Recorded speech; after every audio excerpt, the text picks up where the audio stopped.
Hi, I'm Maureen Metcalf, CEO of the Innovative Leadership Institute. Today, our show is about effectively addressing values conflicts, and our guest is John Heiser. So, John, I am delighted to have you back on the show. Yeah, it's great to be back with you, Maureen. Anything you want to give with regard to background and context before we jump into the idea of giving voice to values? No, I think, when we think about conflicts, one of the things I've learned in my career is that we actually experience values conflict in a workplace, I think, much more frequently than we may have expected. And I think the issue that we face as business leaders, I don't care about the size of the organization, is how do we effectively address those values conflicts early so that we can one, manage through whatever the issue is, but also how do we make sure that by addressing those conflicts effectively, we keep our employees engaged? Because at the end of the day, in my view, engaged employees ultimately drive superior performance. Perfect. And I think that's the beautiful summary of everything we're going to talk about today. What have been some of the detrimental aspects of values conflicts that you've seen in your personal leadership experience? Sure. I think where we see values conflicts, they come up in three, distinct contexts. The first is the obvious one, which is ethical issues that may crop up in the workforce. And how do we make sure that when an employee experiences or sees an ethical issue, that they can raise it early on in a productive manner? So that's number one. The second context is away from this ethical perspective, but more in terms of continuous improvement. We see a lot, and I've heard this from employees in the organizations that I've worked with, is, look, I've got this great idea to improve this process or this workflow or whatever it is. I've raised it up to my supervisor management, and it never goes anywhere. And so I'm just tired of raising these opportunities. And so because of that, I've become dissatisfied or unengaged. And then the third context, I think, is really when we talk about change management opportunities.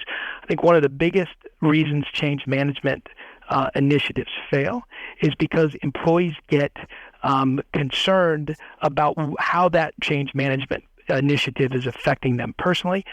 That causes some conflict to arise, and rather than dealing with that effectively, they become disengaged with it, which then ultimately leads to a failure in change management. So those are the sort of contexts that I've seen, and the result of that is I either have an unengaged worker who is just sitting there coming to work every day, just going through the motions, or they leave the organization. Both of those have a pretty significant detrimental effect on the organization. Well, especially now as we're looking at such tight labor market, having people leave is tough to replace.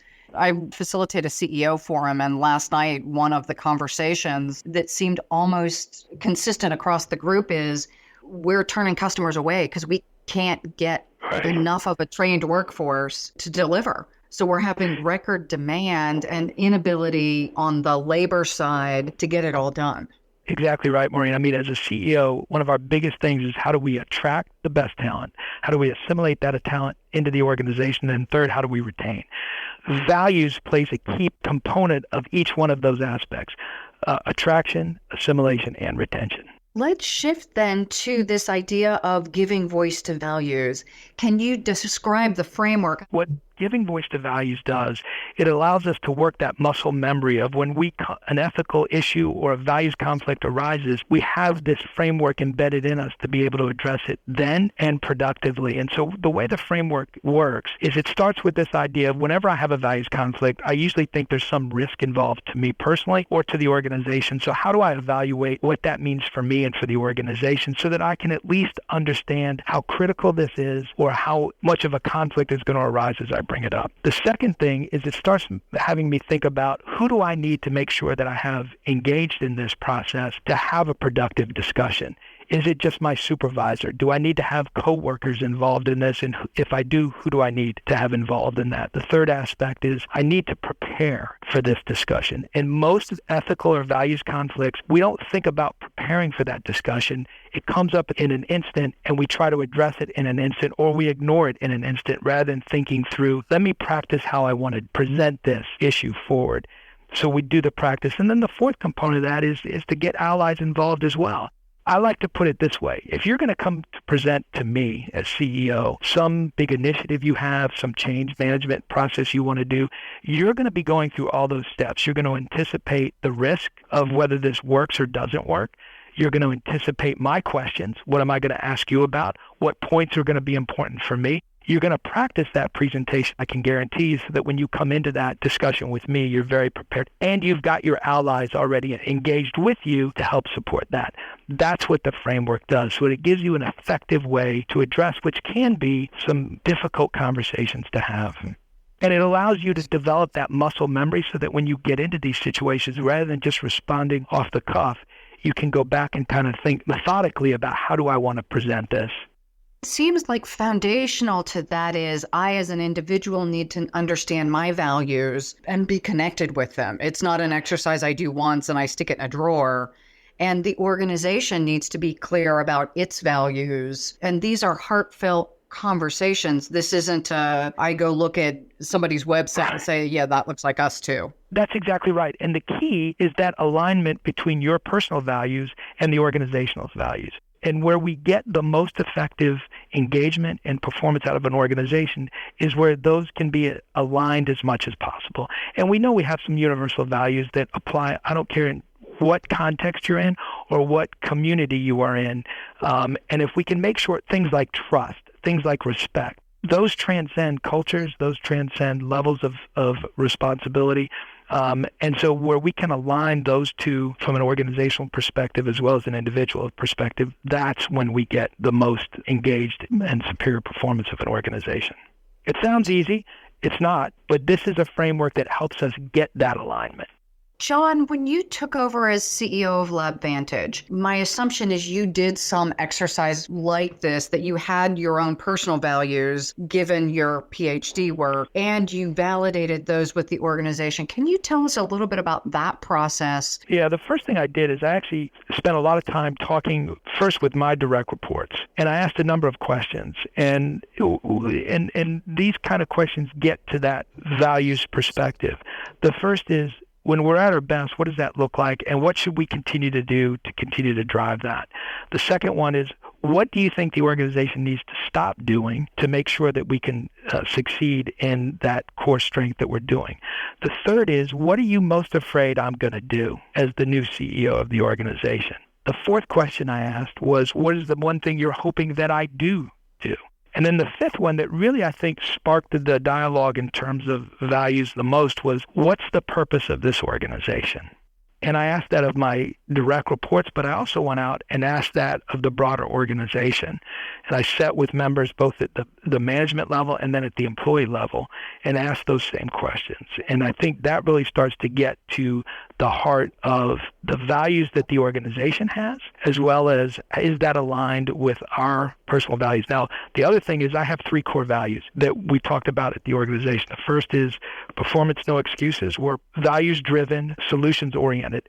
I'm very clear that I don't say results, no excuses, because I think that leads to bad behavior. But we know to be a flourishing organization, we have commitments that we make to our customers, our employees, and our owners. And so we have to make sure if we're going to flourish that we meet those obligations and expectations and objectives.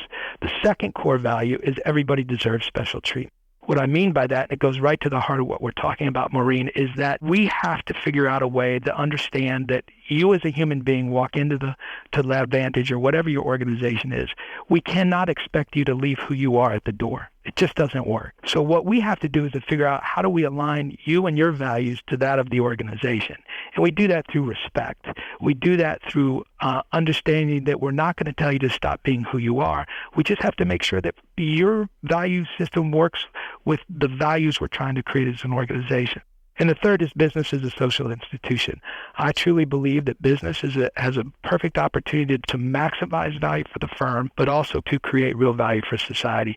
So those 3 core values are what we're trying to implement and are implementing at LabVantage. And it's been a roadmap for me throughout my career.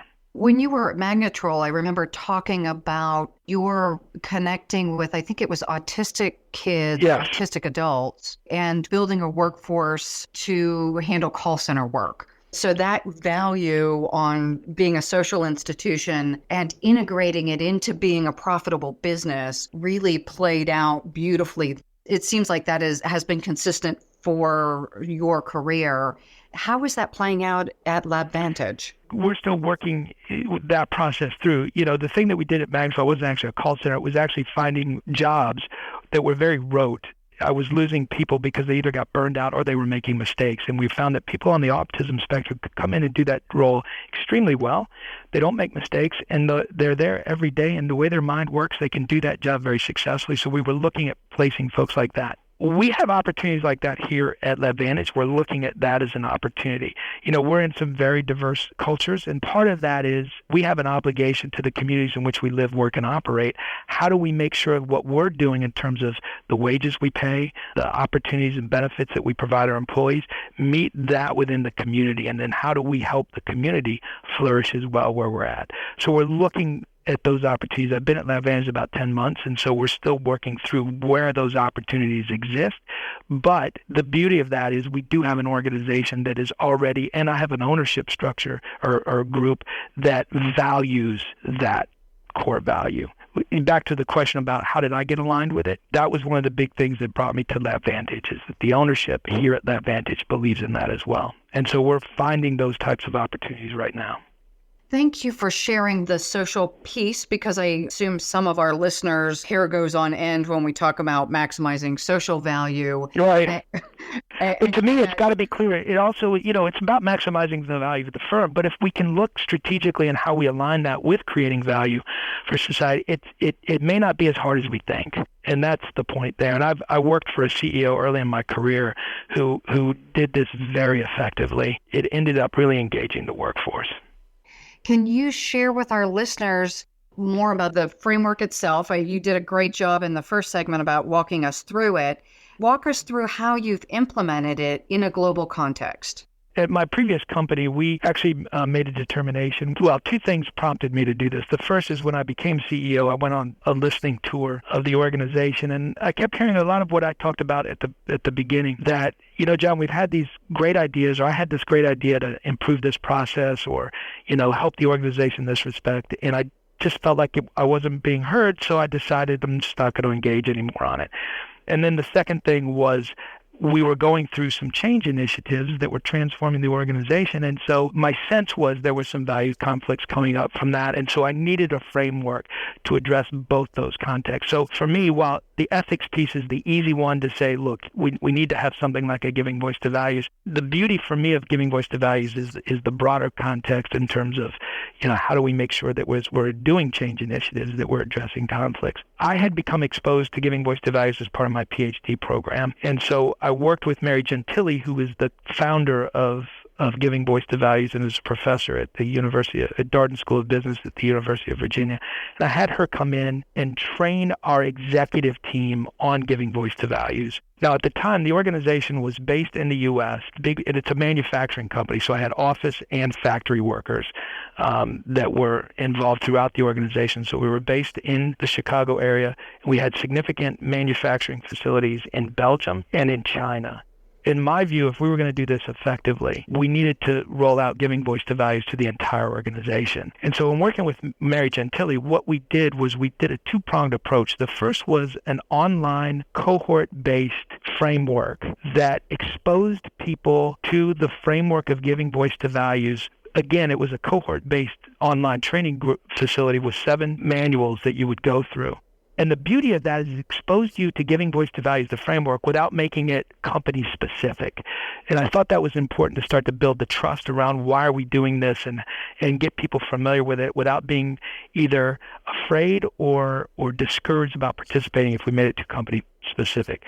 So we took that online content, we translated it into English, Spanish, Flemish, and Mandarin. And we had the whole organization go through that, and we divided them up into different groups.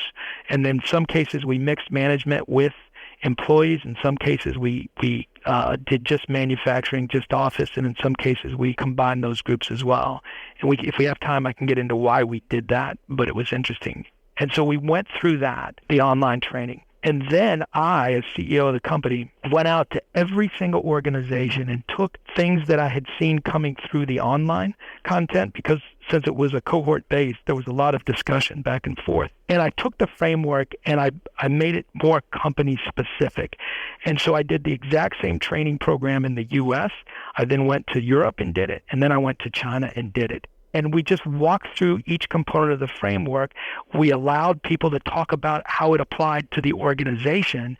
And we gave examples of that were not company specific, but were issues that could be company specific.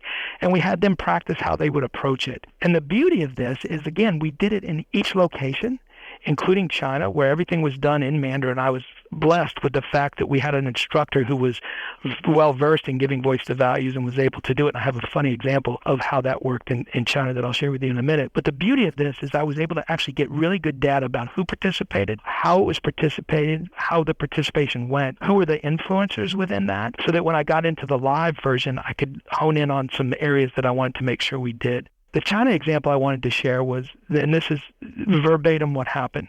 So it's factory and office workers, and I had, and this was all in Mandarin, and it was being translated for me as they were talking. The first question we got was from one of our factory workers, and he said, and I quote, "Is this just another example of Western propaganda being thrown down our throats?" I thought that was a beautiful question to start with.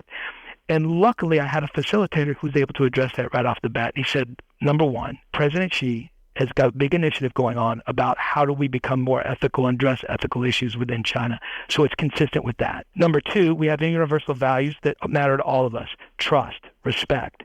And so he was able to convey that. And the third, he says, look, you work for a Western company, you need to understand Western values, and you need to make sure that as we move forward as an organization that you understand that and are aligned with that. I'm telling you, Maureen, the discussion changed right then. It was the most effective group that I had as we rolled it out, and it went beautifully. But you can see where what you hear a lot of times as well, the values are different in different cultures, how they're conveyed are different. What I found in our context was that, again, there are universal values. These conflicts were actually coming up. One of the things we learned, too, is that people were experiencing values conflicts at least once a week, if not more, when they came to work. It wasn't one of these things that just came up every now and then. It was frequent. And so having a framework now to deal with that was important. And so we heard that in our associate satisfaction surveys coming back, and we started to see that with the level of engagement as a result. So that's an example of how we did it. I think it's a great way to roll it out to a global organization. It sounds like the values were relatively consistent across the company. That was going to be one of my big questions. Those three core values that I talked about a little while ago, we had implemented at Magnetrol. And so people started to get engaged around those to begin with. And the company was a family-owned company. And so we had a lot of what I'll call, that sense of commitment to each other, that sense of respect and trust. What had happened, though, is I think in certain contexts, there was a little bit of misalignment that we needed to get addressed. From those examples that I talked about, one was just, I've put these ideas out there, but nobody listens to me, so I've just become unengaged. And, we were going through some transformation initiatives, and people were concerned about some of that. And so we had to address that. And I think as we did that, this gave us a framework to get those out on the table and discussed. You mentioned people were having values conflicts every week when they went into work. Can you give a couple specific examples of that? I brought this idea up to my supervisor. They said they'd look into it. I never heard back. I went again. I never heard back. It was things like that. Or I saw something that I thought needed to be addressed. I went and talked to somebody. I was told, look, just get it through. Somebody will catch it down the road. These kinds of things that were coming up. Or we were going through these change initiatives, and people were concerned about, how is this going to impact me personally? What is it going to do for my job? Is this the right thing for the company? Because you know what? Here's how we've been doing this for the last 15 years. That seemed to work pretty well. Why now the need for this? And so that was causing people to have conflicts in terms of, does my opinion matter? Can I be the most effective that I want to be? It was, I would say, more in that frame. And this gave us an opportunity to sort of talk that through as an organization, which is why I thought it was important that I went out and did this at every single organization. And I didn't rely just on local management to do it. They needed to hear from me that this was important and how we were going to implement it. How does this giving voice to values align with significant digital transformation that has to happen in our current workplace? I think the one thing you see with employees in digital transformation is fear.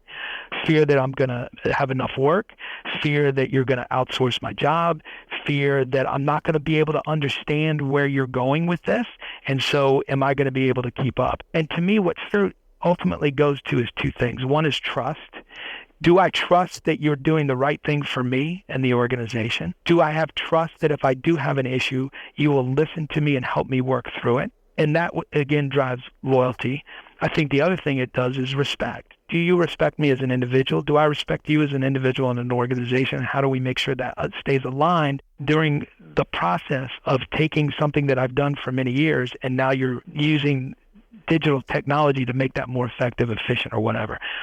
And I think that's where the values conflicts come up. And we've got to find a way, and I think giving voice to values provides that framework where we can have that discussion, where you can raise it in a way that is productive rather than either just shutting down and not raising it or raising it in an unproductive manner in a way that doesn't really get it addressed, because I'll guarantee you're not the only one feeling that way. And so how do we make sure that collectively we solve this issue together to make sure that you understand why is the organization going this way and how does it fit into the vision and the values that we have, and two, what does that mean for you and how do we make sure that you stay aligned with that? Giving voice to values to me is the framework that allows us to have that discussion. So I did an interview recently, and part of the conversation was 70% of digital transformations fail. Not surprising since, having been in the transformation world for a couple of decades now, 70% of all transformations have failed. The voice to values seems like one of the critical missing pieces. Many of us are worried about keeping up. I'm worried about keeping up, and I stay really current.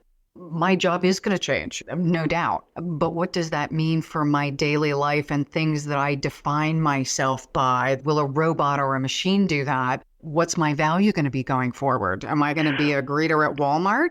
You're right. I mean, the data is clear that most transformations, digital transformations or any organizational transformations fail. And I think the reason they do in a lot of cases is because people are fearful and they want to understand, what does this mean for me and where am I going to fit in afterwards?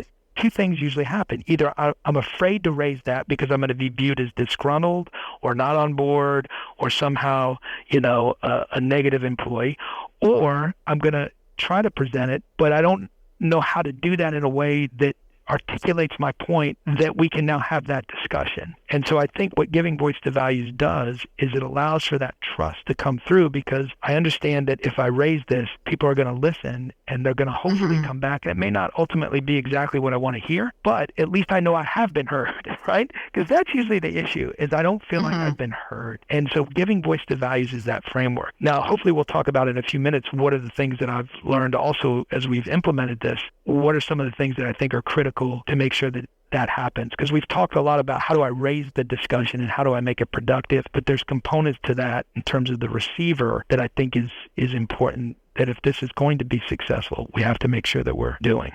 What I have learned is when you do this effectively, and the key is it has to start with the senior leadership. And one of the things that I've learned is that sometimes you talk about giving voice to values because a lot of times there's an ethical context to that. People get nervous, particularly senior leaders. Am I going to create this culture of all these whistleblowers and all that? What I have found is that by having a framework like giving voice to values, you don't get to the point where it becomes this culture of now you're going to get all these complaints, you're going to get all of these issues raised that now we're going to have to deal with. In fact, what I have found with giving voice to values is that it doesn't eliminate it, but it does prevent that from going up because it gets addressed in the moment. It gets addressed at the level that it should be getting addressed, so it doesn't become a major issue. People then feel heard. They feel like they've gotten to raise the conflict that they've had, that at least it's been heard and addressed. Whether ultimately it gets resolved the way they wanted it, at least it's been addressed. And I think that then drives that level of trust. And if you think about trust, humility, respect, those are the things that ultimately drive engagement with employees. That's where you start to drive that alignment between your individual values and the organization's values. And to me, that's the learning that comes out of that. Now, we can talk about some challenges there that have to be addressed, and I can give some examples of that. But to me, that's what I've learned mostly about giving voice to values, is it really drives that alignment between personal values and organizational values. And when you do that, the trust level within an organization goes up. And once you have that level of trust in the organization, that's where engagement really starts to be driven. One of the things I heard that seems foundational is when people raise concerns, it doesn't mean that they get their way. It means we hear them, we're aware, we respond, and in some cases, the concerns aren't resolved. Mostly what people want is to feel like at least they've been heard. And if you can come back to them and say, look, we looked into this. Here's the reasons why we can't do what you're suggesting, or here's the reasons why this works rather than that. That's mostly what people want to understand, because what that does is then it sparks a dialogue back with them to say, okay, I see that. Hey, here's another path we could go that may even be better. So you start back into that improvement process by having that back and forth. And to me, that's the critical piece. What I hear mostly from employees is, I just want to make sure I'm heard. I get it that the organization may, and I've had examples of this where I've sat down with folks and said, look, I appreciate you bringing this up. This is why we have to go this route. I have a bigger picture that we're looking at. As long as you can articulate it, most of the time, they're going to say yes. Now, there are cases where people say, you know what, it's not what I wanted to hear, and where you don't have that alignment, in a lot of cases, people are going to leave, and that may not be a bad thing in that situation if you can't get aligned. But in most cases, my experience has been if you're willing to at least go back and talk to the person about why a decision was made, in most cases, they're going to at least feel respected that you came back and talked to them about it and that they now understand it. They may not agree with it, but they do understand it, and that can lead to trust as well.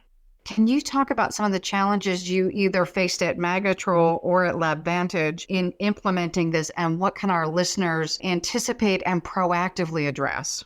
For me, the biggest challenge and the biggest opportunity for success, or the biggest precursor to failure, is middle management. And what I mean by that, if you think about, we've talked a lot about the framework of how do I raise these issues effectively and productively. Well, I usually raise those to a supervisor or a manager. And I think what's key to giving voice to values is that a manager is receptive to hearing it. And a manager understands the framework of giving voice to values and is willing to listen, engage with the employee, and actually implement giving voice to values from their perspective, which is, okay, I've now heard this. What do I do with it? How do I address it? How do I utilize the framework and make sure that I get back to the employee? What we found in Magnetrol, where we implemented this, and where I found this in other organizations, is that's the critical component. And it's been interesting for me, when you have managers that get that and can relate to their employees when these conflicts come up, through the giving voice to values framework, and get addressed effectively by that manager, that's where we see the engagement. And we've seen where managers are really good at that, and we've seen where managers are not good at that. And so one of the things I've been working with Mary on post these implementations is, how do we do a training with managers specifically, because it's a little bit different context and perspective in terms of how you receive it and then address it. That seems foundational in that many managers aren't comfortable with conflict. If it's a values conflict, it's something they, in many cases, feel deeply, and the manager has to be comfortable with the ambiguity that raises. They're angry or hurt or scared, and the manager has to be competent at dealing with those emotions coming at them. Right. So what we've done, we did it at my previous company, we're doing here at LabVantage, is we're rolling this into our management development training programs. In terms of, as a manager, how do you implement giving voice to values? And part of the big skill set there is what you were alluding to in your comments, was listening.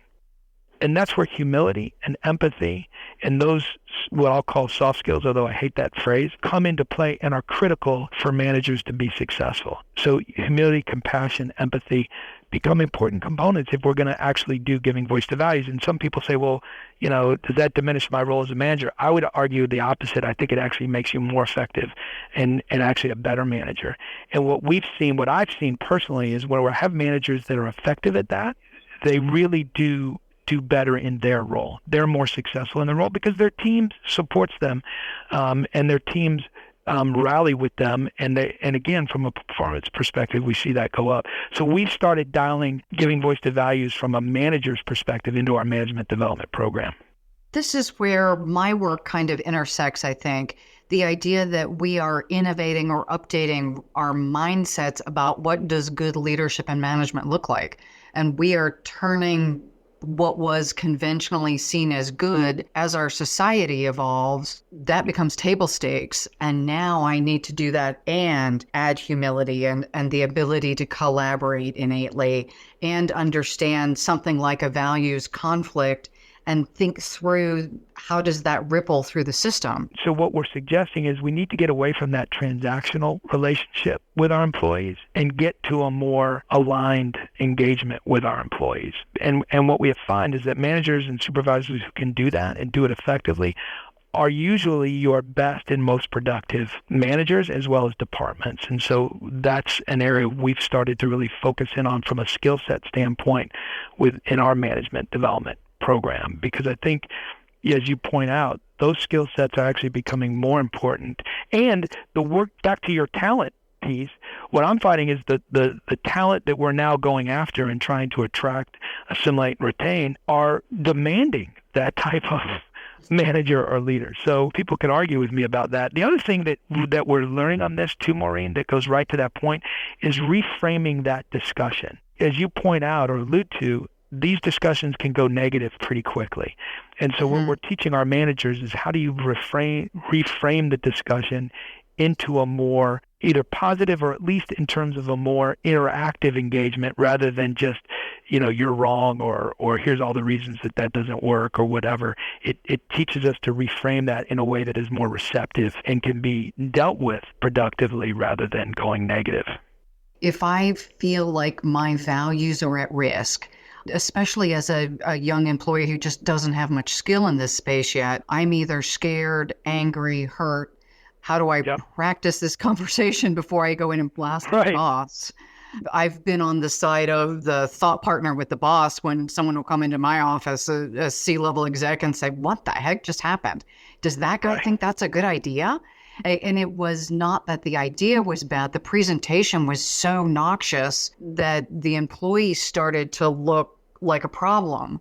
So the fact that you're training managers to say, okay, clearly we need to work on your delivery, but the point is raising the values conflict. Taking the time to listen. I mean, that's usually what I'm hearing too is a big issue is, I went and raised this. They're like, I'm busy right now. I'll get to you whenever. And I think as an avoidance mechanism, everybody's busy, right? But taking that time to listen is half the battle that I think limits the ability to implement giving voice to values in the way it should be. And so part of what we train our managers around is taking the time to at least have the discussion. Now, it's incumbent upon the employee to say, to hit you right when you walk in the door. Hey, I got this huge conflict. I want to hit you. Well, wait a minute. Let me have a cup of coffee first. Yeah. You got to pick the right moment on their side too. But managers, if they need to schedule the time to be able to listen too. So that was part of it. That's where the idea of presence comes in. I think of what we teach now is presence versus early in my career, I had a boss who had an egg timer on his desk, and he would say, when the sand rod's out, you're out of my office.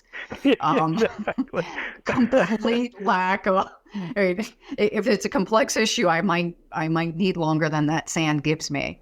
How do I turn off my devices and give attention to the person, one of your values, that these are precious human beings who are facing a challenge. How do I treat them as such? Well, it's understanding how much time am I going to need to address this. So, for example, if it's something, then you say, oh, look, this is going to need a lot more time. Why don't we schedule some time and do it, so that you're actually present as well. And I think that goes a long way because some of these can be addressed quickly. Some of these are going to take more time. And so as a manager, you have to gauge that, I think, and learn to gauge that. And then if you need to take the time, go ahead and schedule. It's okay to say, look, I don't have the time right now, but let's go ahead right now and schedule this so that we can address it. And I think that goes a long way. I take it like the doctor situation where you have physicians that just get in, get out, and you're done. And you always leave a little bit, well, did I really get my problem addressed or not? Whereas a physician who will actually take the time and talk with you a little bit so that you don't feel like you're just a cog, in their machine and you're going to interrupt their day. They actually take a little bit of time to listen. And you feel better when you come out of that interaction than you did maybe going in, or if the interaction was just, you're bothering me, please leave. And so I think it's a similar kind of, or analogous kind of situation. And there's a way to say that is, I really value what what you've got to say, and I'm in the middle of a deadline. Can we schedule when I can give you my full attention? I would anticipate that most people would respond tolerably to that. Bar none, they would. The only other point I'll make on this is it's important for senior leaders, the executive team, the CEO, and their direct reports, that if you're going to talk about giving voice to values, then you actually need to practice it as well. Because employees take their cue from us. They take their cue from me as the CEO. Yeah, John, you can either get, John talks a big game, but, I went and tried to talk to him and he didn't have any time for me. And, my time, I got a lot going on, but you have to act on the values that you're talking about or expecting the organization to do as well, which is one of the reasons why I took the time to roll this out to the organization rather than just sending it to HR or somebody else to do. I felt it was important for them to hear it from me and to see it from me, as opposed to, because then that helps also with your management team, that if you're practicing it, if you're the symbol of this is how we're going to do it, a lot of cases your management team will follow your lead. And I think that's important as well. That's a great point to end on. How would people learn more about this? How would they learn more about what you're doing? You can certainly get a hold of me and ask me questions. And I lecture a lot about this and present a lot on it. The other place to go to, if you just Google Giving Voice to Values, you'll be directed to the site at Darden School of Business at the University of Virginia. It's a great site. It has all of this. And Mary Gentile, who is the founder of Giving Voice to Values, is always open and willing to address any questions. And again, you can find her. If you Google Giving Voice to Values, it'll come up. And she's very receptive and is always willing to help people implement this framework. John, thank you for being such a beautiful example of this. So for our listeners, please do reach out to John. Please do think about how are you doing this in your own world. I would love to hear your feedback. Email me at info@innovateleader.com. Connect with me on LinkedIn. Just send me a message that says you are a listener, and I would love to connect. Thank you so much for listening, and we hope that you will join us again soon.